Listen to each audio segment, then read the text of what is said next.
AP cabinet కూర్పుపై సర్వత్రా ఉత్కంఠ రేగుతోంది. మంత్రివర్గంలో చోటు కోసం తీవ్ర పోటీ నెలకొంది. చంద్రబాబు కేబినెట్లో పవన్ కళ్యాణ్ చేరే అంశంపై ఇంకా సస్పెన్స్ కొనసాగుతోంది. పవన్ కళ్యాణ్ మంత్రివర్గంలో చేరతారా? తన ఎమ్మెల్యేలకు ఛాన్స్ ఇచ్చి తాను ఇతర బాధ్యతలు తీసుకుంటారా? పవన్ మంత్రివర్గంలో చేరితే డిప్యూటీ సీఎంతో పాటు 2 కీలక శాఖలు ఇచ్చే ఛాన్స్ కనిపిస్తోంది. దీనిపై 2 రోజుల్లో స్పష్టత వచ్చే అవకాశం కనిపిస్తోంది. ఇక జనసేన 5 నుంచి 6 కేబినెట్ మంత్రులను అడిగే అవకాశం కనిపిస్తోంది. సీనియర్ నేత నాదెండ్లకు కీలక శాఖను కేటాయిస్తారంటూ వార్తలు వస్తున్నాయి. కేబినెట్లో చేరే అంశంపై పార్టీ నేతలతో చర్చించి పవన్ నిర్ణయం తీసుకోనున్నారు. ఇక 2014 కేబినెట్లోనూ బీజేపీ నుంచి 2కి అవకాశం ఇచ్చారు. ఈసారి కూడా 2కి చోటు దక్కొచ్చంటూ అంచనాలు వస్తున్నాయి. బీజేపీ సీనియర్లు సుజనా చౌదరి, కామినేని, సత్యకుమార్లకు అలాగే పార్థసారథుల పేర్లు కూడా పరిశీలనలో ఉన్నాయి. ఇక టీడీపీ నుంచి కేబినెట్లోకి ఎవరెవరిని ఎంచుకుంటారు? లోకేష్ ఈసారి మంత్రివర్గంలో చేరతారా? పార్టీ పరంగా కీలక బాధ్యతలు చూసుకుంటారా అనే దానిపై కూడా తీవ్రమైన చర్చ సాగుతుంది. మొత్తం మీద బాబు కేబినెట్ కూర్పుకు సంబంధించి ఆసక్తికర చర్చ అయితే సాగుతోంది. బాబు కేబినెట్లోకి పవన్ కళ్యాణ్ చేరతారా? అలాగే లోకేష్కు ఎలాంటి బాధ్యతలు అప్పగిస్తారు? ఇక బీజేపీ నుంచి ఎవరెవరిని తీసుకోబోతున్నారు? ఎవరెవరికి ఎన్ని బెర్తులు కేటాయిస్తారు? ఓవరాల్గా కేబినెట్ కూర్పు ఎలా ఉండబోతుందనేది మాత్రం రాజకీయ వర్గాల్లో అలాగే టీడీపీ శ్రేణిలో ఆసక్తికర చర్చ అయితే సాగుతుంది. ఎస్, మా ప్రతినిధి రాజేష్ విజయవాడ నుంచి జాయిన్ అవుతున్నారు.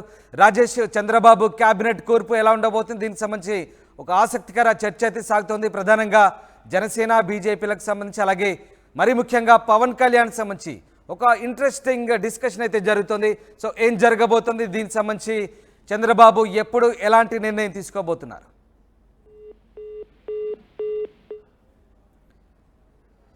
రైట్, ఏబీ కేబినెట్ కూర్పుపై సర్వత్రా ఆసక్తి నెలకొంది. మంత్రివర్గంలో చోటు కోసం తీవ్ర పోటీ నెలకొన్న పరిస్థితి.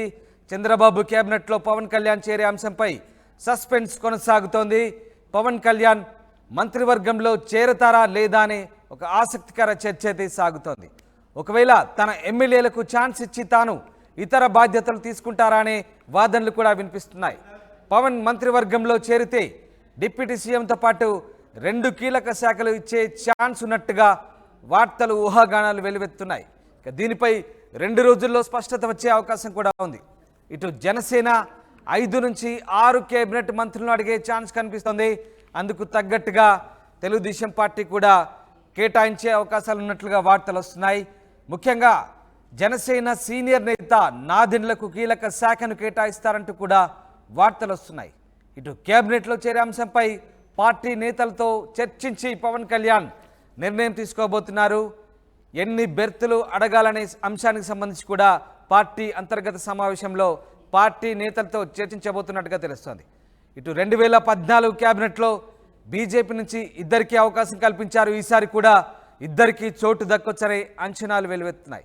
బీజేపీ సీనియర్లు సుజనా, కామినేని, సత్యకుమార్, పార్థసారథుల పేర్లు పరిశీలనలో ఉన్నాయి. అయితే బీజేపీ హైకమాండ్ ఎవరి పేర్లు సూచిస్తుందనేది మాత్రం ఇంకా ప్రశ్నార్థకంగా ఉంది. రైట్, మా ప్రతినిధి రాజేష్ జాయిన్ అవుతున్నారు. రాజేష్, చంద్రబాబు కేబినెట్ కూర్పుపైనే అంతా ఆసక్తి చూపిస్తున్నారు. సర్వత్రా ఒక ఆసక్తికర చర్చ అయితే సాగుతోంది. కేబినెట్ కూర్పు ఎలా ఉండబోతుంది? మిత్రపక్షాలకు ఎన్ని బెర్తులు కేటాయించబోతున్నారు? ఏం జరగబోతోంది? ప్రస్తుతానికి చంద్రబాబు కేబినెట్ కి సంబంధించిన అంశంలో ప్రస్తుతానికి ఇంకా నిర్ణయం తీసుకోలేదు. ఎంతమంది చంద్రబాబు కేబినెట్ ఉంటారు ఏంటనే దానిపైన స్పష్టత 2 రోజులు వచ్చే అవకాశం కనబడుతుంది. అయితే జనసేన పార్టీకి సంబంధించి చూస్తే కనుక 21 స్థానాల్లో పోటీ చేసిన జనసేన పార్టీ 100% స్ట్రైక్ రేట్ తో 21 స్థానాల్ని గెలుచుకుంది. ఇప్పుడు జనసేన పార్టీకి సంబంధించిన అంశంలో ఎంతమంది కేబినెట్ మంత్రి పదవులు రాబోతున్నాయనే అంశం ఒక చర్చనీయాంశం అవుతుంది. అంతేకాదు పవన్ కళ్యాణ్ ఏ పదవి తీసుకోబోతున్నారని ఇప్పుడు పెద్ద ఎత్తున చర్చ జరుగుతుంది. ఎందుకంటే సీఎం ఆల్రెడీ చంద్రబాబుగా డిసైడ్ అయిపోయారు కాబట్టి ఇప్పుడు డిప్యూటీ సీఎం అనే పదవి ఉంది కాబట్టి డిప్యూటీ సీఎం పదవిని పవన్ కళ్యాణ్ తీసుకుంటారా లేదా అనేది ఇప్పుడు సస్పెన్స్ గా కొనసాగుతుంది. జనసేన పార్టీ వర్గాల నుంచి కానీ బయట నుంచి వస్తున్న సమాచారం ప్రకారం పవన్ కళ్యాణ్ డిప్యూటీ సీఎం తీసుకుంటే కనుక తీసుకోకపోవచ్చు అనే ప్రచారమే జరుగుతుంది. ఎందుకంటే డిప్యూటీ అంటే అందరూ జనసేన పార్టీ కార్యకర్తలు కానీ జనసేన పార్టీ నేతలు కానీ పవన్ కళ్యాణ్ సీఎంగా చూడాలనుకున్నారు. కాబట్టి ఇప్పుడు సీఎంగా చూడాలనుకున్న పవన్ కళ్యాణ్ డిప్యూటీ సీఎం తీసుకుంటే ఎంతవరకు బాగుంటుందనే అంశంలో కూడా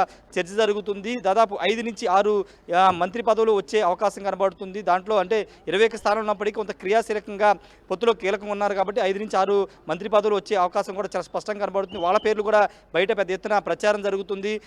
అటు తాడేపల్లిగూడెం సంబంధించి ఎమ్మెల్యే గెలిచినటువంటి బొలిశెట్టి శ్రీనివాసు, నరసాపురం ఎమ్మెల్యే గెలిచినటువంటి గుమ్మడి నాయకర్, ఇలా కొంతమంది పేర్లు, విశాఖపట్నం సంబంధించినటువంటి సుందరపు విజయ్ కుమార్, ఇలా కొంతమంది పేర్లు వినబడుతూ ఉన్నాయి. సామాజిక వర్గాల సమీకరణాల కోణంలోనే అంచనా వేసుకునే మంత్రి పదవులు కేటాయింపులు అయితే జరిగే అవకాశం కనబడుతుంది. ఇక చంద్రబాబు కేబినెట్ సంబంధించి చూస్తే కనుక 135 స్థానాలు 144 స్థానాల్లో పోటీ చేస్తే 135 స్థానాల్లో తెలుగుదేశం పార్టీ గెలిచింది కాబట్టి దాదాపు 18 నుంచి 19 స్థానాల 19 మంత్రి పదవులు తెలుగుదేశం పార్టీ సంబంధించినటువంటి వచ్చే అవకాశం కనబడుతుంది.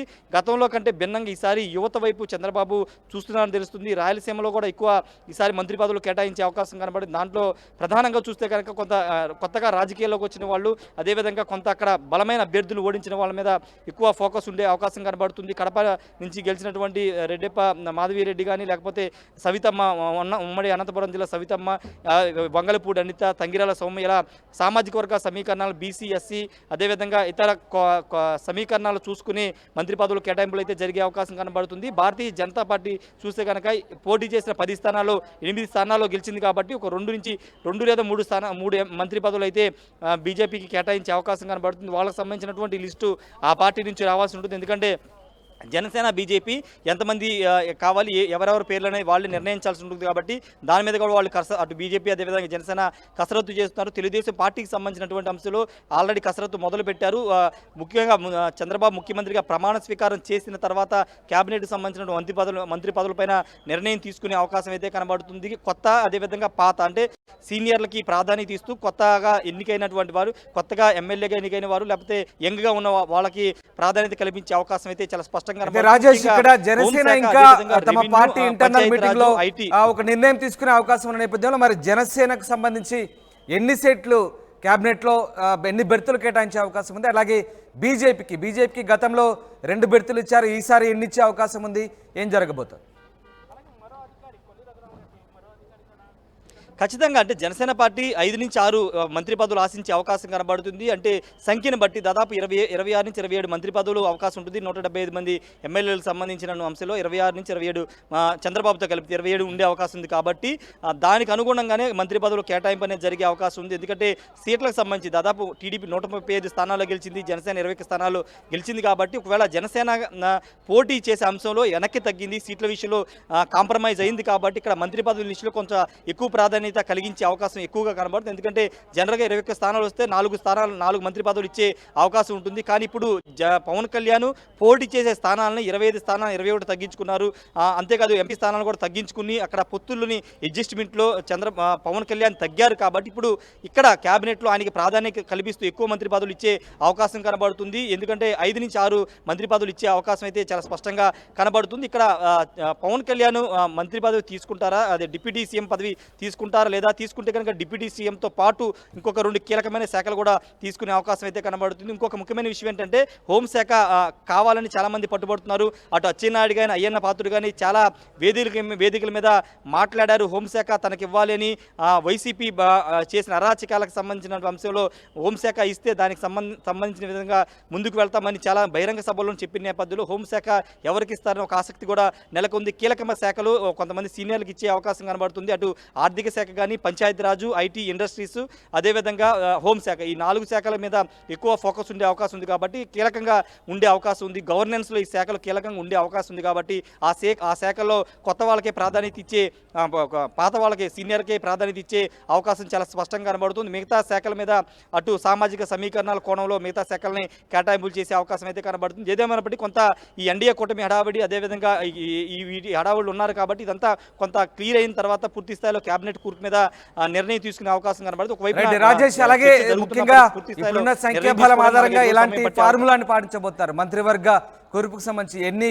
పదవులు, ఎన్ని బెర్తులు ఉండబోతున్నాయి కేబినెట్ సంబంధించి, అందులో ఎవరెవరికి ఎన్ని బెర్తులు ఇవ్వబోతున్నారు, దాంతోపాటు పోర్ట్ఫోలియోలకు సంబంధించి కూడా, దీనికి సంబంధించి ఇదంతా కూడా చంద్రబాబు ఇప్పటికే ఒక అవగాహనతో ఉన్నారా? ఇంకా పూర్తి స్థాయి కసరత్తు చేయాల్సిన అవసరం ఉందా? సో ఓవరాల్గా ఎలాంటి ఫార్ములానైనా ఫాలో కాబోతున్నారు? అంటే ఒక ప్రాథమికంగా కొంత అనుకున్నారు కానీ ఇంకా పూర్తి స్థాయిలో కసరత్తు చేయాల్సి ఉంది. ఎందుకంటే చంద్రబాబు నేను ఢిల్లీకి వెళ్ళడం హడావుడి ఉండడం మళ్ళీ రేపు ఢిల్లీ వెళ్లాల్సి ఉన్న నేపథ్యంలో కొంత కసరత్తు అయితే పార్టీ ఇంటర్నల్గా చేస్తుంది. కానీ పూర్తి స్థాయిలో అక్కడ లోకల్గా ఉన్నటువంటి పరిస్థితులు జిల్లాలో ఉన్నటువంటి పరిస్థితులు ఉమ్మడి జిల్లా ప్రాతిపదికన తీసుకుంటారు, లేకపోతే 26 జిల్లాల ప్రాతిపదికన తీసుకుంటారా, అక్కడ సామాజిక సమీకరణాల కోణాలు ఇవన్నీ కూడా లెక్కించుకుని అదేవిధంగా పార్టీ కోసం అంటే 2019లో కేవలం 23 మంది ఎమ్మెల్యేలు మాత్రమే గెలిచారు. దాంట్లో 4 మళ్ళీ వైసీపీలోకి వెళ్ళిపోయారు. కాబట్టి అక్కడ పార్టీ కోసం బెదిరించినా భయపెట్టినా బెదరకుండా నిలబడిన చాలామంది అటు ఏలూరు సాంబశివరావు కానీ గొట్టిపాటి రవికుమార్ కానీ లేకపోతే రేపల్లి అనగాని సత్యప్రసాద్ కానీ ఇలా చాలామంది పార్టీకి లాయల్గా ఉన్నారు, ప్రతిపక్షంలో కూడా ఉండి పోరాడారు. అటు నిమ్మల రామానాయుడు కానీ వీళ్ళంతా చాలా గట్టిగా ఫైట్ చేశారు. వాళ్ళకి ఖచ్చితంగా క్యాబినెట్లో ప్రాధాన్యత ఉండే అవకాశం కనబడుతుంది. వాళ్ళతో పాటు ఇతర ఇప్పుడు కొత్తగా అభ్యర్థులుగా కొత్తగా ఎన్నికైన ఎమ్మెల్యేలకు సంబంధించిన అంశంలో కూడా కొంతమందికి అవకాశం కల్పించే అవకాశం ఉంది. మహిళలకు సంబంధించి కూడా 4 నుంచి 5 స్థానాలకు మహిళకి క్యాబినెట్ బెర్తలు ఖరారయ్యే అవకాశం అయితే కనబడుతుంది. అక్కడ కూడా కొన్ని సామాజిక సమీకరణాలు ఎస్సీ బీసీ ఆ కోణాలను కూడా పరిశీలించిన తర్వాతే నిర్ణయం తీసుకునే అవకాశం అయితే చాలా స్పష్టంగా కనబడుతుంది. ఏదేమైనప్పటికీ జనసేనకి 5 నుంచి 6 మంత్రి పదవులు, బీజేపీకి 2 మంత్రి పదవులు, మిగతా టీడీపీ ఖాతాలోకి వెళ్లే అవకాశం కనబడుతుంది. రాజేష్, ఒక్కసారి జనసేనకు సంబంధించి దాదాపు 5 సీట్లు కేటాయించే అవకాశం ఉన్న నేపథ్యంలో మరి జనసేన నుంచి ఎవరెవరు పదవులు ఆశిస్తున్నారు? పవన్ కళ్యాణ్ ప్రధానంగా ఎవరి పేర్లను పరిశీలనలోకి తీసుకునే ఛాన్సెస్ కనిపిస్తా ఉన్నాయి ఇక్కడ? ఖచ్చితంగా మొదటి పేరు అయితే ఖచ్చితంగా కందుల దుర్గేష్ పేరు బలంగా వినబడుతుంది. ఆయన రాజమండ్రి రూరల్ నుండి పోటీ చేయాలనుకున్నప్పటికీ పొత్తులో భాగంగా ఆయన కొవ్వూరు రావాల్సి వచ్చింది. కొవ్వూరు నుంచి పోటీ చేసి ఆయన గెలిచారు కాబట్టి ప్రస్తుతం ఆయన నిడదవోలు నుంచి ఆయన పోటీ చేశారు కాబట్టి నిడదవోలు నుంచి గెలిచారు కాబట్టి కందుల దుర్గేష్ పేరు ప్రప్రదంగా వినబడుతుంది. అదేవిధంగా అనకాపల్లి నుంచి పోటీ చేసినటువంటి కొనతాల రామకృష్ణ పేరు కూడా వినబడుతుంది. తాడేపల్లి గురించి పోటీ చేసిన బొల్లిశెట్టి శ్రీనివాస్ పేరు కూడా క్యాబినెట్ బెర్త్లో వినబడుతుంది. ఇక బీసీ సామాజిక వర్గానికి సంబంధించినటువంటి మత్స్యకార కమ్యూనిటీ సంబంధించినటువంటి నర్సాపురం నుండి పోటీ చేసి గెలిచినటువంటి బొమ్మిడి నాయకర్ పేరు వినబడుతుంది. ఇలా కొంతమంది పేర్లు వినబడుతుంది. నెల్లిమర్ నుంచి పోటీ చేసి లోకం మాధవి మహిళా కోటల ఆమె పేరు కూడా వినబడుతున్న నేపథ్యంలో పవన్ కళ్యాణ్ ఎవరికి ప్రాధాన్యత ఇస్తారో చూడాల్సిన అవసరం కనబడుతుంది. చాలా స్పష్టంగా అటు పోలవరానికి సంబంధించి కానీ లేకపోతే పి గన్నవరం సంబంధించిన అంశంలో కూడా అక్కడ నిర్ణయం తీసుకునే అవకాశం కనబడి అక్కడ ఎస్సీ సామాజిక వర్గానికి సంబంధించినటువంటి ఎస్టీ అదేవిధంగా ఎస్సీ సామాజిక వర్గానికి సంబంధించిన అభ్యర్థులు గెలిచారు కాబట్టి వాళ్ళకి ఏదైనా ప్రాధాన్యత కల్పిస్తారో లేదో చూడాల్సిన అవసరం అయితే చాలా స్పష్టంగా కనబడుతుంది. రామ్దాస్ రైట్. అలాగే రాజేష్, మరి ముఖ్యంగా లోకేష్ కు సంబంధించి కూడా ఆసక్తికర చర్చ సాగుతోంది. లోకేష్ కు ఎలాంటి ప్రాధాన్యత దక్కబోతోంది, ఎలాంటి కీలక శాఖలు అప్పగించే అవకాశం ఉంది, దీనికి సంబంధించి కూడా ఇంట్రెస్టింగ్ డిస్కషన్ జరుగుతుంది. సో ఏం జరగబోతోంది? లోకేష్కి కీలక శాఖలు అప్పగించే అవకాశం కనబడుతుంది. గతంలో 2017 నుంచి 19 వరకు ఆయన ఐటీ, ఇండస్ట్రీస్, పంచాయతీరాజ్ శాఖల్ని 3 శాఖలను ఆయన నిర్వర్తించారు. ఇప్పుడు ఆంధ్రప్రదేశ్కి పెట్టుబడుల అంశం చాలా కీలకంగా ఉంది. పరిశ్రమలు తీసుకురావడంలో చాలా కీలకంగా ఉంది. ఎందుకంటే 20 లక్షల ప్రైవేటు సెక్టార్లు 20 లక్షల ఉద్యోగాలు ఇస్తామని ఎన్నికల మేనిఫెస్టోలో పెట్టారు. కాబట్టి ఉద్యోగ కల్పన కావాలంటే ఐటీ, ఇండస్ట్రీస్ అనేది చాలా కీలక శాఖగా ఉంది. కాబట్టి దాన్ని నారా లోకేష్కి తిరిగి కేటాయించే అవకాశం చాలా స్పష్టంగా కనబడుతుంది. ఎందుకంటే ఆల్రెడీ ఆయనకి పనిచేసిన అనుభవం ఉంది కాబట్టి అదేవిధంగా ఇతర దేశాల్లో ఆయనకి పరిచయాలు ఉన్నాయి. ఆ పరిచయాల ద్వారా ఇక్కడ ఐటీ కంపెనీలు తీసుకురావడం కానీ పరిశ్రమలు తీసుకురావడం మీద ఫోకస్ పెట్టే అవకాశం ఉంటుంది. కాబట్టి ఐటీ ఇండస్ట్రీస్ అనేవి దాదాపుగా నారా లోకేష్కే ఖరారు చేసే అవకాశం కనబడుతుంది. ఇక పంచాయతీరాజ్ అనేది చాలా కీలక శాఖ ఉంది కాబట్టి ఈసారి పంచాయతీరాజ్ నారా లోకేష్కి వెళ్తుందా లేకపోతే వేరే వాళ్ళకి ఇస్తారనేది పైన స్పష్టత రావాల్సి ఉంది. ప్రస్తుతానికైతే ఐటీ ఇండస్ట్రీస్ అయితే ఖచ్చితంగా నారా లోకేష్ వైపుకి వెళ్లే అవకాశం కనబడుతుంది. ఇక మిగతా శాఖలు చూస్తే కనుక రెవెన్యూని గతంలో యనమల రామకృష్ణుడు 5 ఏళ్ల పాటు నిర్వర్తించారు. ఇప్పుడు యనమల రామకృష్ణుడు ఇస్తారా లేకపోతే వేరే వాళ్ళకి ఎవరికైనా కేటాయిస్తారో చూడాల్సిన అవసరం అయితే ఉంది. మరోవైపు హోంశాఖ గతంలో చంద్రజప్ప 5 ఏళ్ల పాటు ఆయనే మంత్రిగా కొనసాగారు. ఇప్పుడు హోంశాఖని వేరే వాళ్ళకి కేటాయిస్తారు లేకపోతే జనసేన పార్టీ తరఫు నుంచి పవన్ కళ్యాణ్ డిప్యూటీ సీఎం తీసుకుంటే ఆయనకి హోంశాఖ ఏమైనా కేటాయిస్తారా అనే దానిపైన ఒక చర్చ జరుగుతుంది. మరి చూడాలి. కీలక శాఖలు అయితే సీనియర్ మాజీ మంత్రులకి ఇచ్చే అవకాశం అయితే స్పష్టంగా కనబడుతుంది. Ramdas right. Yes, thanks for the update Rajesh. ఇది మొత్తం మీద ఏపీ కేబినెట్ కూర్పుకు సంబంధించి సర్వత్రా ఉత్కంఠ నెలకొంది. ఆసక్తికర చర్చ సాగుతోంది.